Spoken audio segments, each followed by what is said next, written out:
Welcome to Elevate with Liana and Marisha, where we dive into what it means to feel well, to think deep, and to live wide. And today we're stepping into the world of contemporary art, not just as an aesthetic, but as a lifestyle, a way of seeing, creating, and connecting to the world around us. We're joined by Trevor Victor Harvey, an art dealer, founder, and creative force behind what is now Harvey Galleries, a vibrant network of galleries across Australia that showcases the bold, the beautiful, and the unexpected. Trevor has been a cornerstone in shaping the Australian contemporary art scene.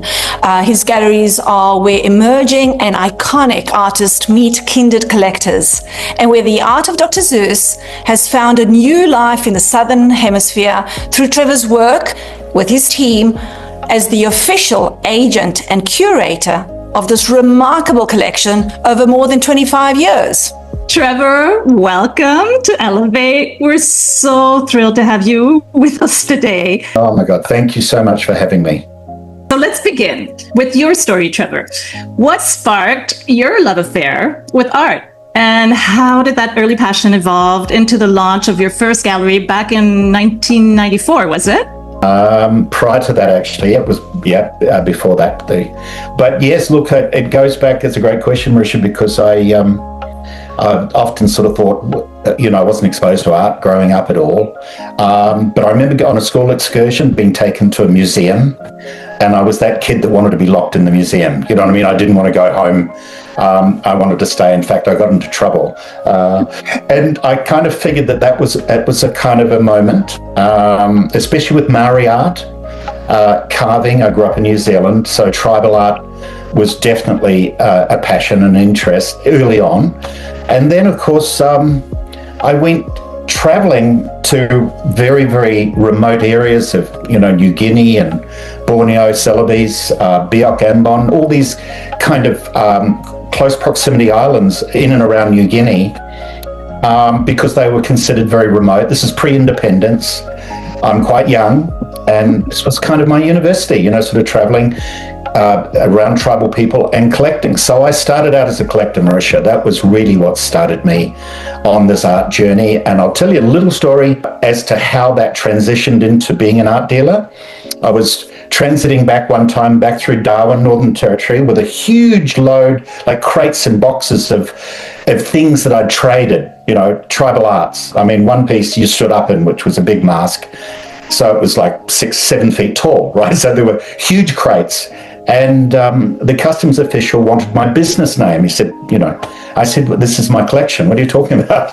And he said, no, this is a commercial quantity. It must be you must have a business. This is a big import, I said, no, I said, this is my own personal collection. I've traded these. I own these. These are mine. He got annoyed with me and he just wrote down, oh, you're an art dealer.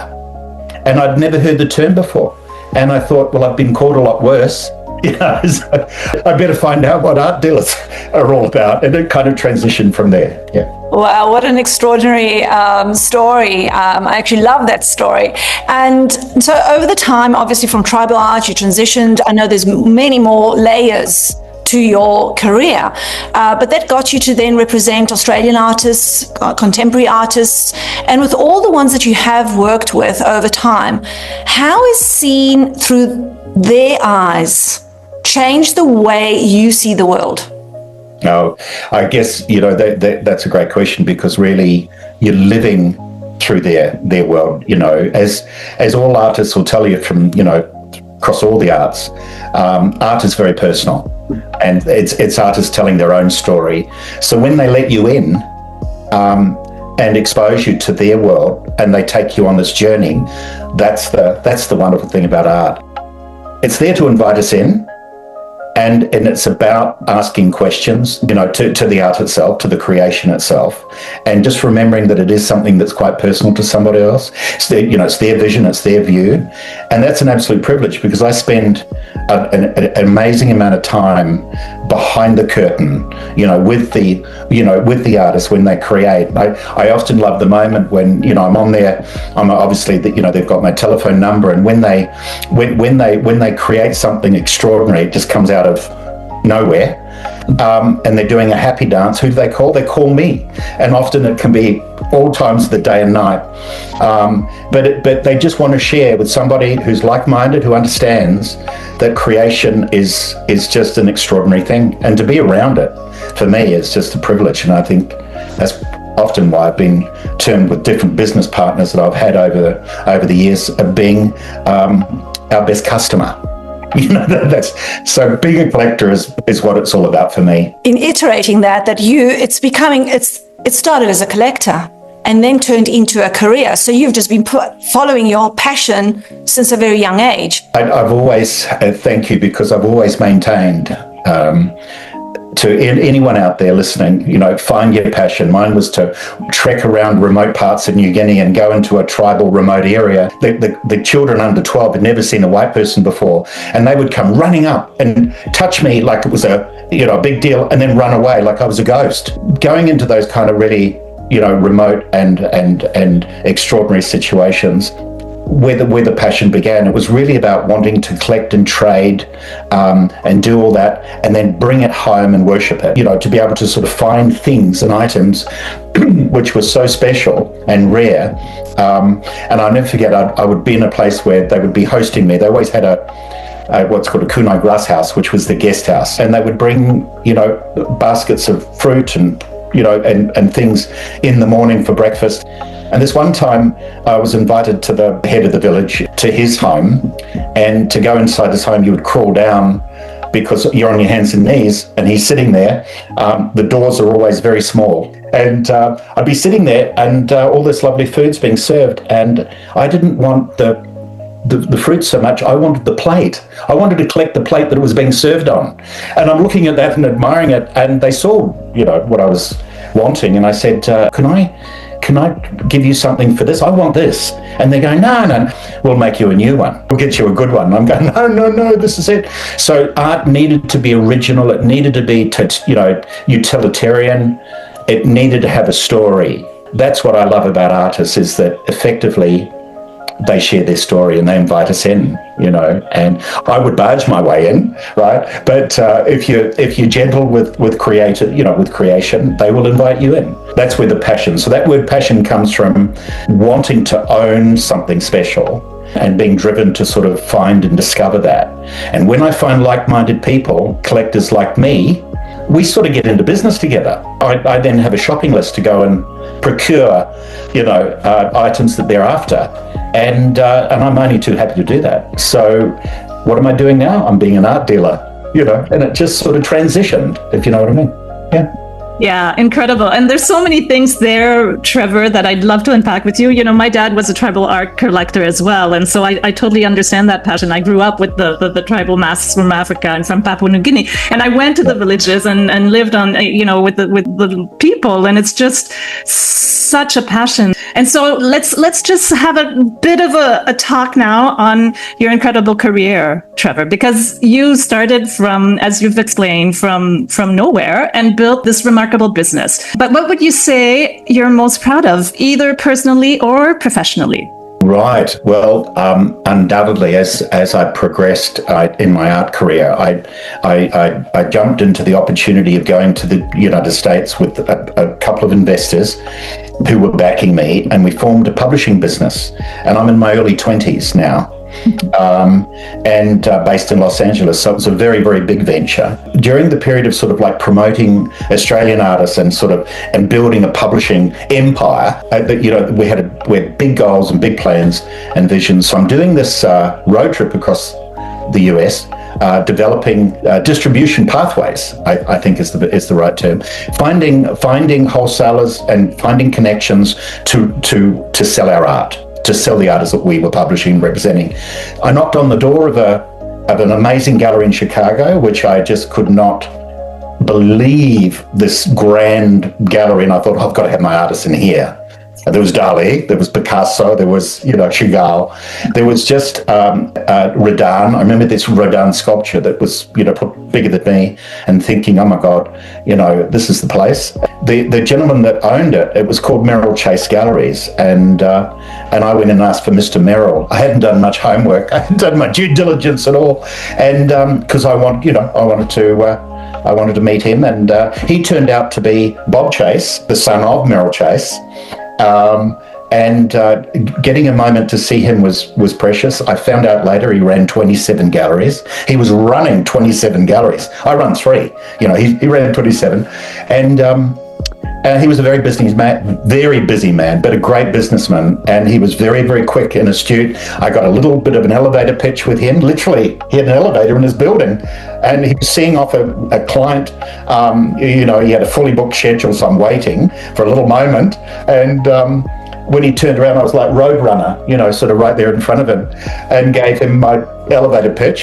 And he listened, he looked at me, and he said, Trevor, he said, I know you've been here for a while waiting. Thank you. Can you come back tomorrow? I want to see you. I want to spend some time with you.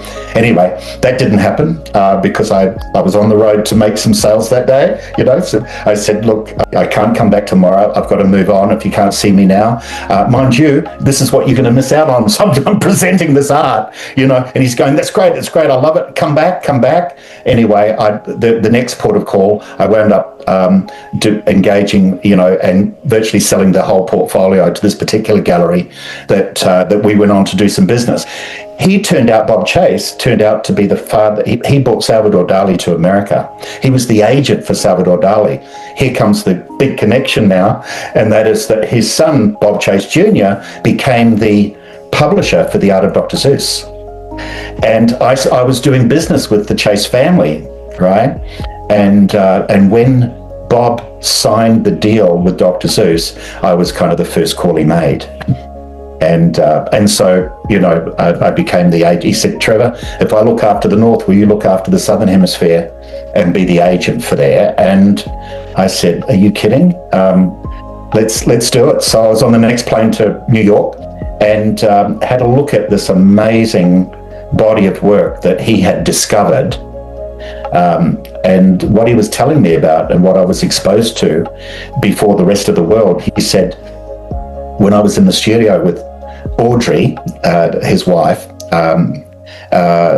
he'd passed away, of course, 5 years earlier, and she was looking for a publisher. There in the room was the third generation publisher, Dali, Rodin,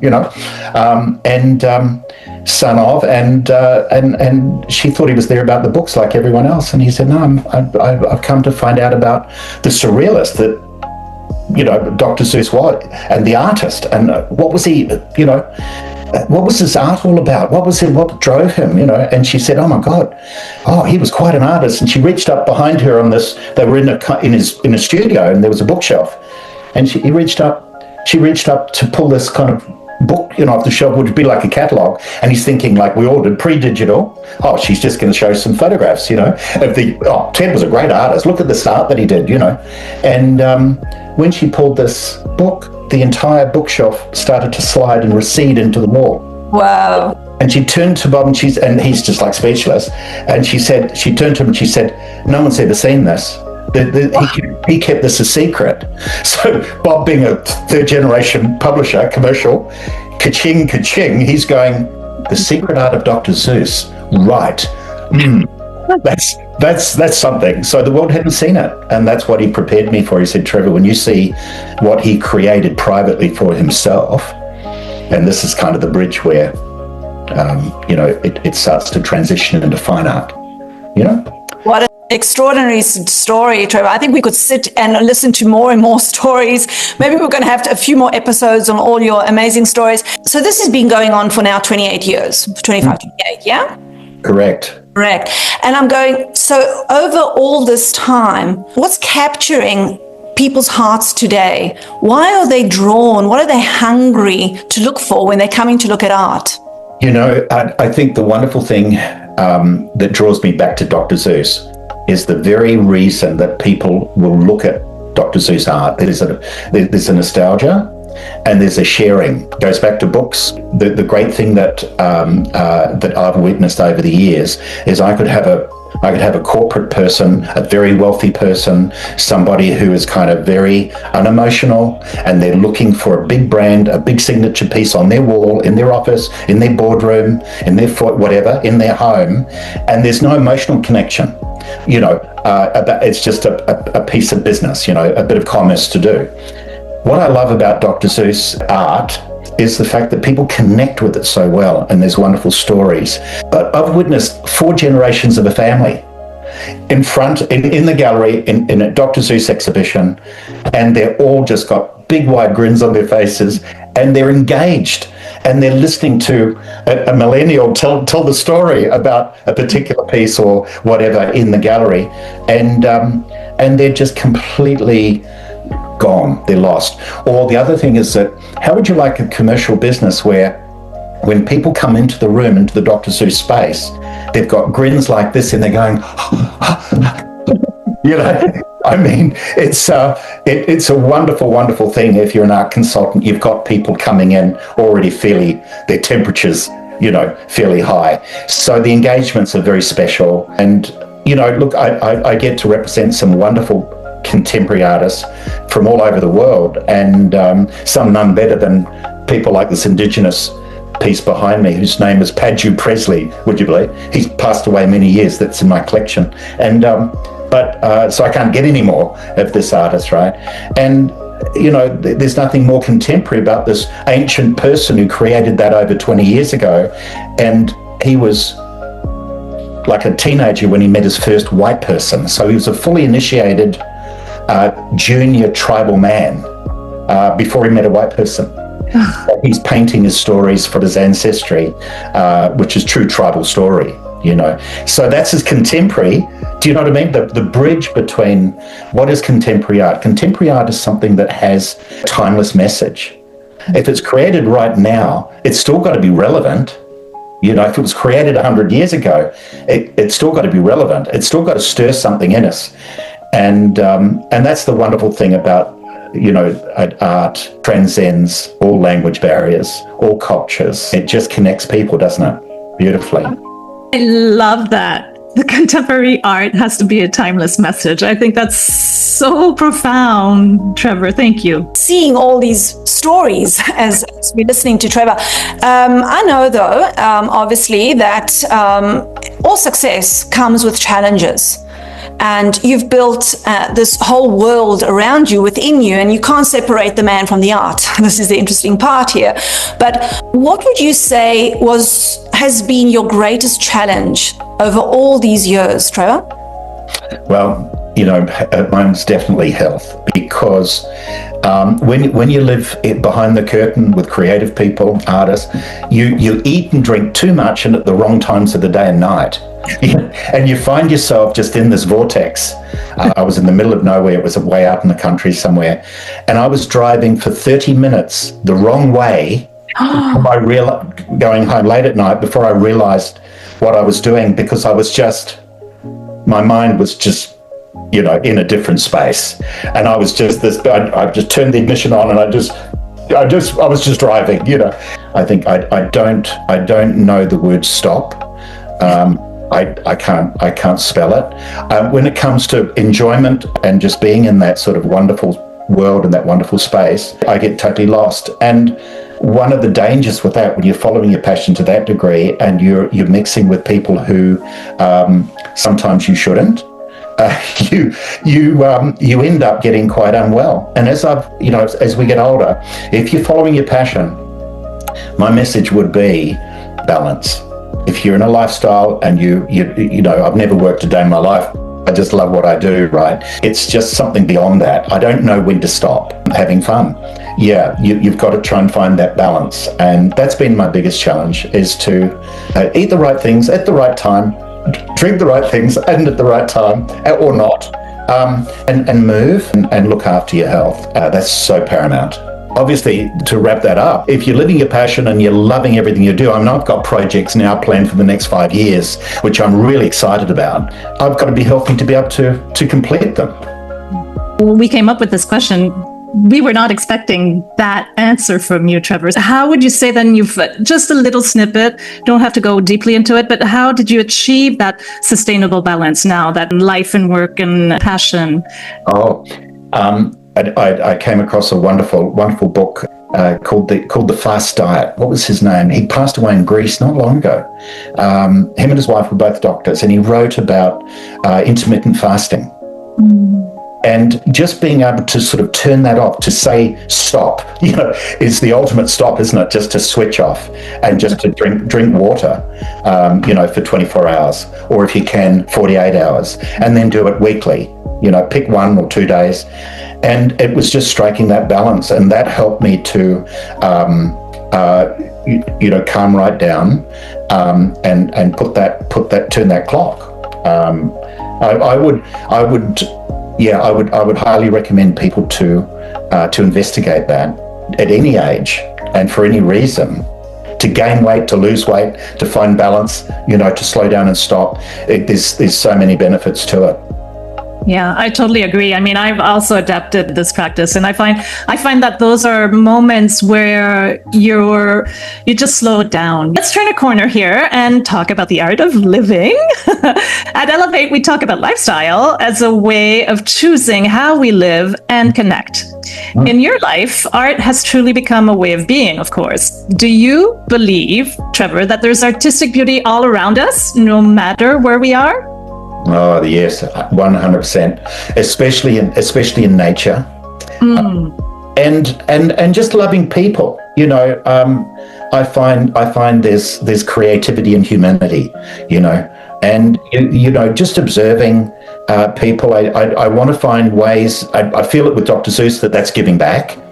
Bringing the Art of Dr. Seuss for all these decades now, coming into the 3rd decade, to the people of Australia has been an honour, and certainly a great achievement. And I watch humanity benefit from these kind of sharings. Art heals. Art engages and it connects people to one another and so on. So I really sort of see the future getting brighter and brighter every day if people just love each other, support one another, a little bit of kindness, a bit more of a gentle, world. Art helps in many, many ways to that end. All the arts, don't they, Marisha? All the arts, from sitting down quietly reading a great book, watching a beautiful play, opera, seeing a dance theatre, a drama, a great movie. I mean, the arts are just so special, yeah? I totally agree. They elevate us. I love that word you guys have, elevate. I mean, that's what's uplifting. I love what Picasso quote. He said, the only purpose to art, he said it deeply, is to cleanse the dust from the soul. But what he was saying, the only purpose to art is to make you happy.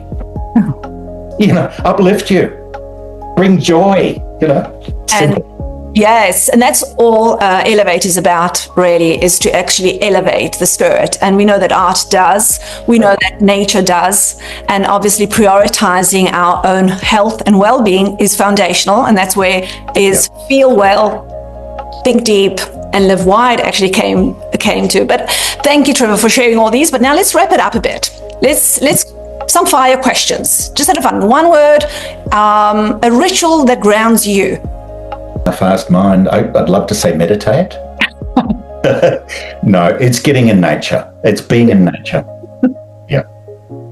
All right. And then, you already mentioned the quote, that Picasso quote, but if there's a quote or a book that changed your life, you did mention a book as well, right? Oh, The Miracle of Fasting by Paul C. Bragg. I remember I was 15 when I read it, 15, wow. 16, and turned things right around for me. So I was kind of exposed to it, and I was an advocate of it. I fell away, from a very early healthy lifestyle. I was very much an athlete.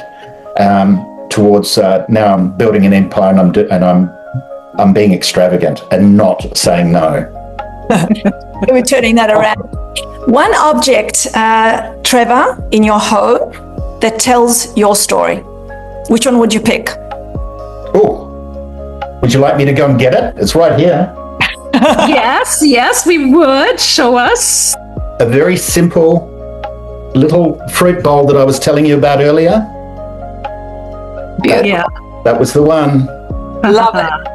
And that is That's 50 odd years old, paid that for 50 years, yeah. Look, it's interesting. In terms of value, it's not worth anything, except to me, right?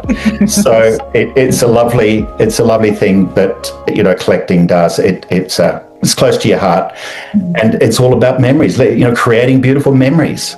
That's what's special. So precious. And now, what does living wide mean to you, Trevor? Oh gosh, to be surrounded by nature, by art, by beauty, by wonderful people like you guys, people who elevating, lifting up humanity, people who care about the environment, about the world. I feel like I need to do so much more, that we all can do more. Living wide is just to be in the moment and to be observing humanity and doing our best to help somehow. Oh, you warm my heart. It's so beautiful. Trevor, we've come to the end. Thank you so much for joining us. You've reminded us how important it is to follow your dreams and your passions. And there's really something so deeply inspiring about how you've turned your life into a living gallery, Trevor. You've shown us that living art fully is about soul, not status, and about attention, intention, and imagination with all your senses. It's amazing. You are such a gift. Thank you, Trevor. Thank you, Trevor. And to everyone listening, if this episode sparked something within you, follow that feeling. Let it lead you back to beauty, to passion, and to live fully. And if you enjoyed this episode, please help us spread the word, share it, leave a review, subscribe, and pass it along to someone who's ready to see things differently. If you want to follow Harvey Galleries and the Art of Dr Seuss, you'll find the links in the attached. Yes, and until the next time, feel well, think deep, and live wide.